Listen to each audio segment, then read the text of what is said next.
Unity of Houston is an inclusive church where we seek to understand and live the teachings of Jesus and other spiritual masters.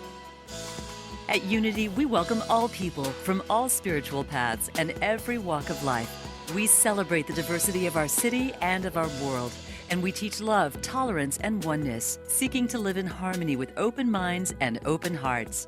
Wherever you are in your spiritual path, you are always welcome at Unity. Join us and discover that the life of your dreams is already within you. So whatever your problem is, and the interesting thing about life is that there's always something, isn't there? Always something. For some of us, there could be a lot all at once.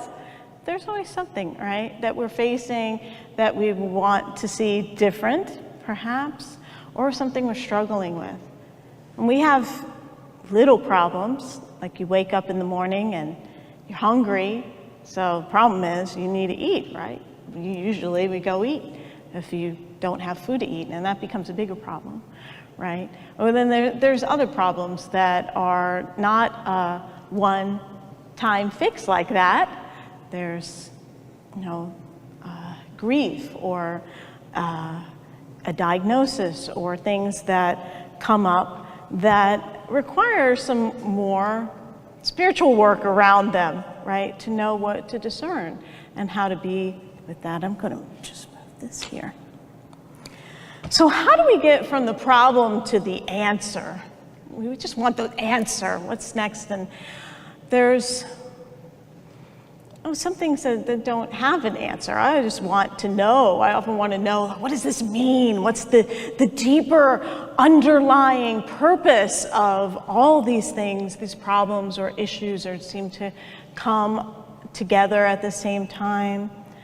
So just consider what problem you might have in your life now, and what's often the first thing that we do when something comes up. Well, once we recover from the shock of it, if it's shocking, right, we often fight against it, or we start worrying about it. Well, what's going to come out of it? We catastrophize. Usually it ends up being like we're homeless at the end of it, or we die, or the relationship, something like, we take it to the conclusion. That's just usually the kind of thing that happens when you worry, or at least for me. And we recognize what we resist persists, right? And that's how it happens in consciousness, is we resist that happening, and you keep thinking of it, and so you're building energy towards it.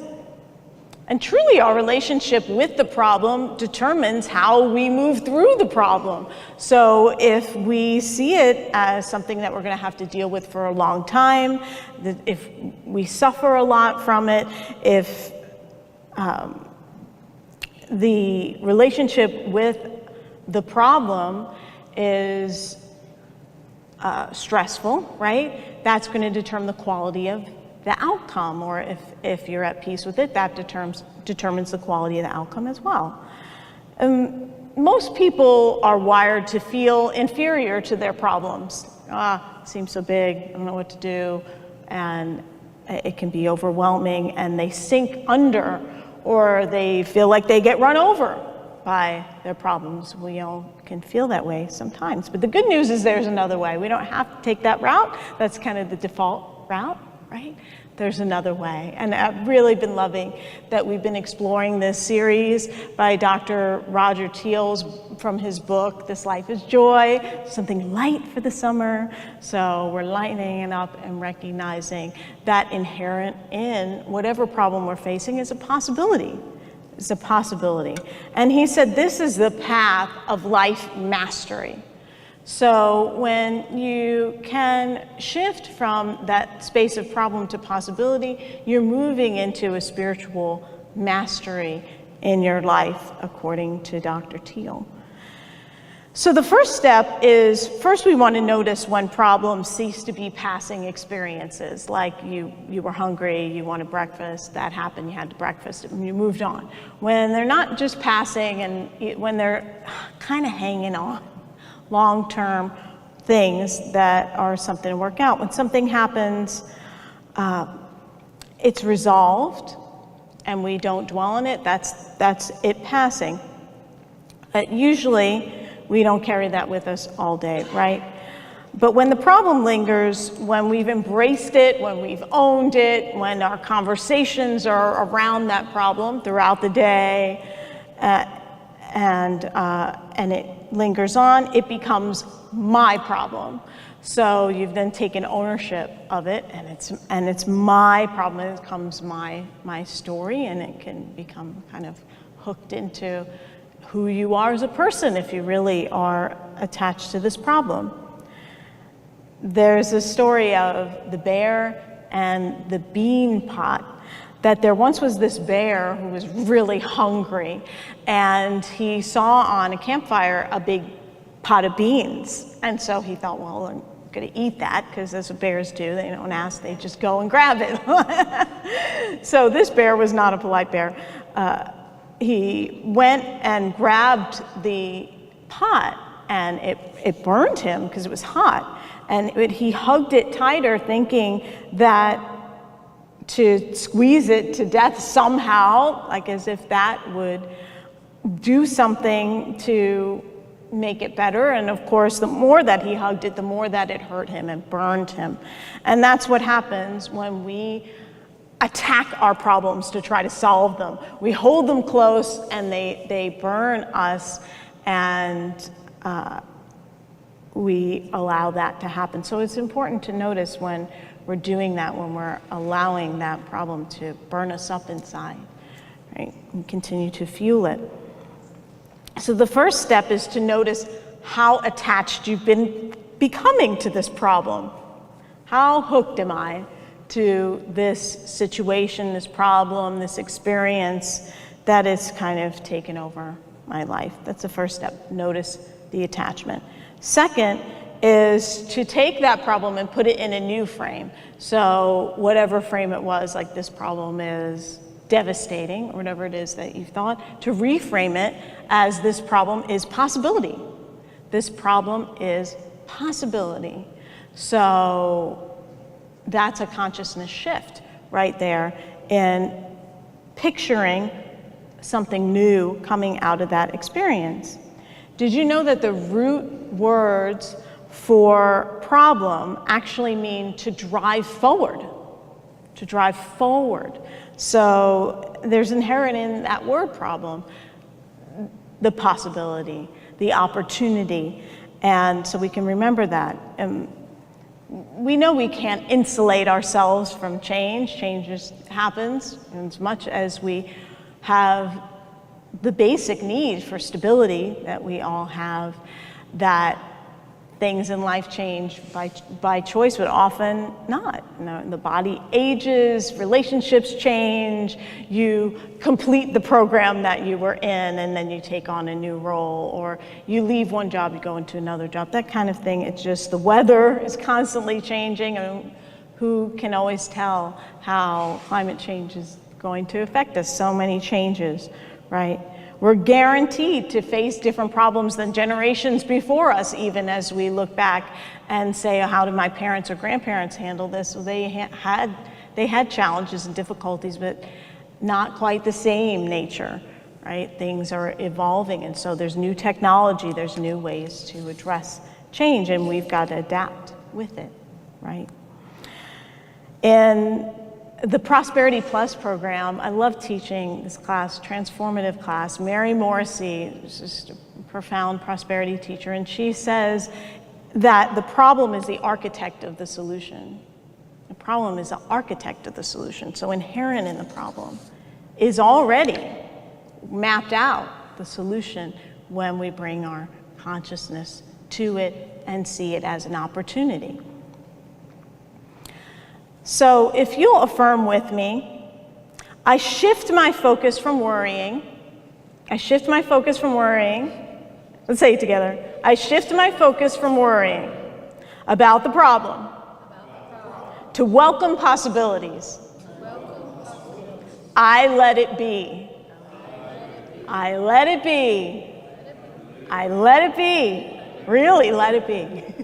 We're just going to let it be. Don't try to change the problem itself. We're going to welcome the possibility that's on the other side of the problem.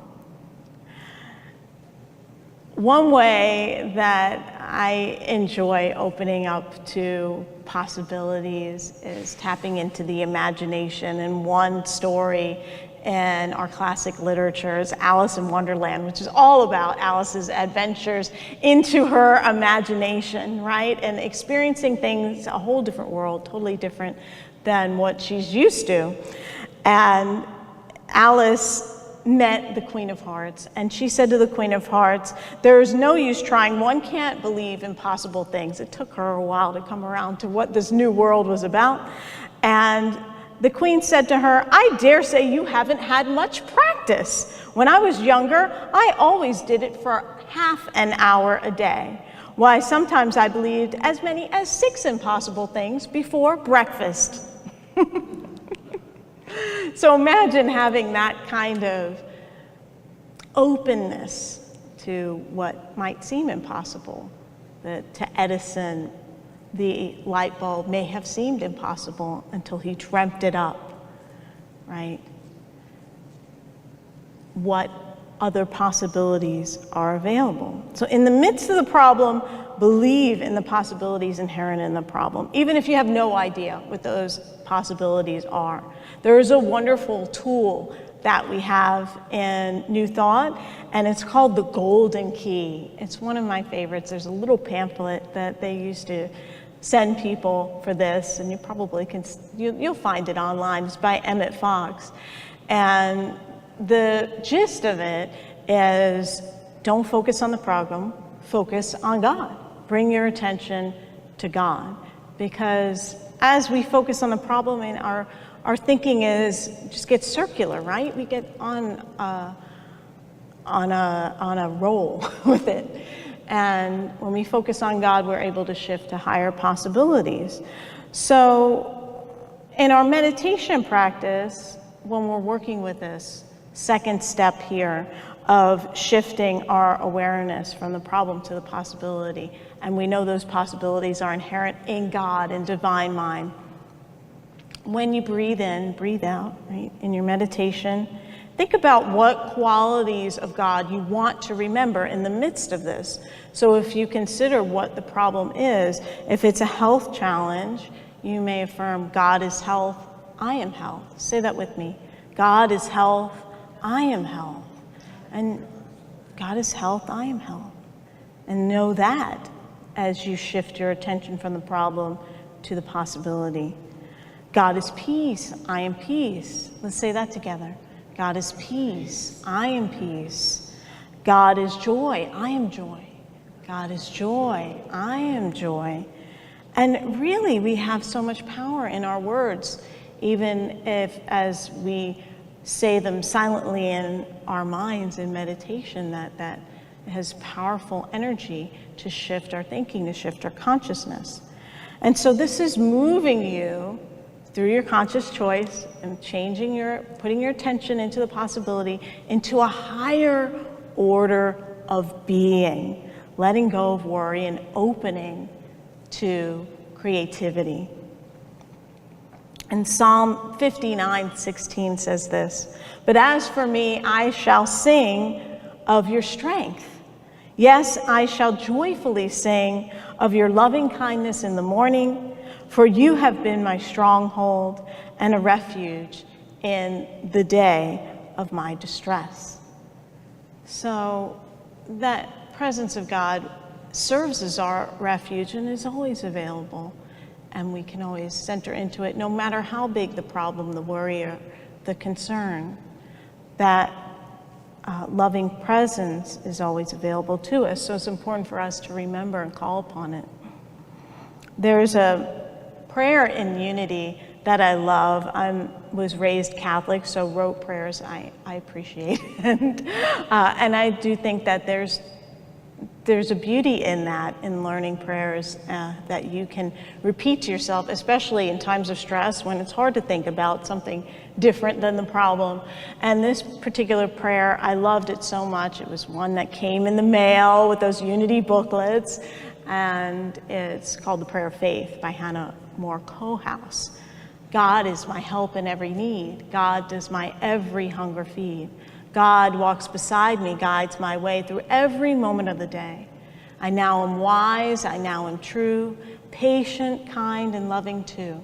All things I am can do and be through Christ, the truth that is in me.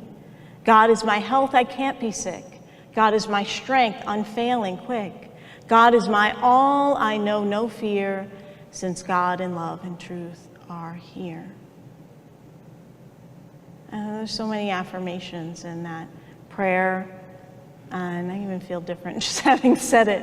It just so resonates with me. So find what works for you. Maybe it's that prayer, maybe it's the prayer for protection that we say at services, or the Lord's Prayer, whatever it is. If there's something you can call upon that you can use as your mantra, that you can focus your mind on, shift your energy and your thinking so that you can be in the space of possibility and solution and peace. The great unity metaphysician Eric Butterworth, one of my favorites, he said there is a divine mind counterpart to every human problem. There's always a divine mind counterpart. So what does that mean? That means that there is a divine idea that is inherent in this situation that is wanting to be expressed in a greater way. So the divine idea is there, but it's at a lower level of consciousness than we want it to be expressing at. So we call it up, we call it higher as we center our awareness in God. So third step, once you are in the space of possibility, know that you will receive guidance. Even if you don't know what that will be, what the answer, the solution will be, know that you'll receive guidance. So the guidance may be to call up that creditor who you received a bill from and speak to them about your situation, or to call that friend who you haven't talked to in a while, who may be a great support to you in this situation. Whatever it is that guidance is, you'll discover as you follow it and take the one step that there is more for you in there, and you can follow that along. But the guidance is always present for you as you let go of the energy and the focus on the problem. When the guidance is clear, so how do you know if it's guidance? When the guidance is really clear and you sit with it, right? You sit with it, you allow it to rise, and there's peace in your heart. When you feel that peace, then you know, okay, I can take action on that. Like, that's not from ego, that's not an impulsive thing that I just feel like, oh, I just need to do this and get it over with. That when there's peace, like, oh yes, this is the path, then you take the inspired action. And you want to honestly assess if you're feeling impulsive, if you're trying to force things to happen in the situation or make things happen. And there's always something creative you can do every day to create opportunity. Mary Morrissey says 5 minutes a day focused on your dream. There's something you can do for 5 minutes that opens up a space of creativity. So just being alert to what that is. 5 minutes towards a solution or towards healing, or take some time of reflection. What can you do in 5 minutes? And I bet you have more than 5 minutes, but that's a place to start. I want to close with this story. I thought this was a beautiful story of an extreme problem and how this person moved it into possibility. And it's about Elizabeth Kubler-Ross. Are you familiar with her? She wrote on death and dying, and she identified the 5 stages of grief. Wonderful psychiatrist and author. And she lived on a farm, and she had a home there, and she lived there for many years. But one day it was gone in a horrific fire. Everything was burned down to the ground and absolutely lost. And there was even suspicion of foul play. And so that's super challenging, to lose everything and also feel that somebody sabotaged you. And being a spiritual person, she really wanted to find a higher ground in this situation. And she wrote this: "At moments like this, we stand at a fork in the road. If we take the fork most commonly traveled, we collapse, we give up, feeling hopeless and defeated. It takes, after all, very little effort to feel victimized. We can, however, take the other fork. We can view the unhappy experience as an opportunity for a new beginning.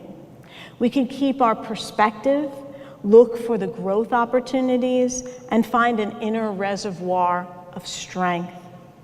By simply deciding to see the possibilities rather than the pain, I was able to come through the loss of my home with more strength and contentment than I had before the fire. No longer tied to my house, I decided to move to Arizona to be closer to my son. I love my new surroundings as much as I did my previous environment. Looking back, I see that I was too attached to my old environment to make the move on my own. In a sense, I needed the tragedy to push me onward. So sometimes the universe says, here's an opportunity to create something new that may be even better and more wonderful than what you're experiencing now. And so we get to do that. We get to create in those situations. There's writing in the teachings of Abraham that says that, I'm not directly quoting, but it says that losing your house, like in a fire, could be the best thing that ever happens to you, because then you get to create it exactly the way you want it to. So it's kind of the idea that when you lose something, that it opens up a space for possibility that maybe you wouldn't have even thought of because you're so attached or in a routine of the same thing. So we can see it as that and embrace it. So this story Elizabeth Kubler-Ross shared is really a wonderful example of this problem is possibility. This problem is possibility. So what possibilities are present in your life? Maybe that was a better question to start out with than what are your problems? What are your possibilities? And looking in that. And I encourage you to recognize problems as ushering in new possibilities in your life and on your soul's journey. And know this truth, only good can come of this. This is the spiritual truth that we know, and I've found that phrase so helpful for whatever I might be facing. Only good can come of this. Will you say that with me? Only good can come of this, and so it is. Thank you so much for being here tonight. Thank you for watching this message today. I'd like to invite you to join us in person here on campus at Unity of Houston for Sunday morning or Wednesday evening services. If you can't be with us here on our campus, you can still join us live on Facebook or on our website, unityhouston.org, Sunday mornings at 11 a.m. Central.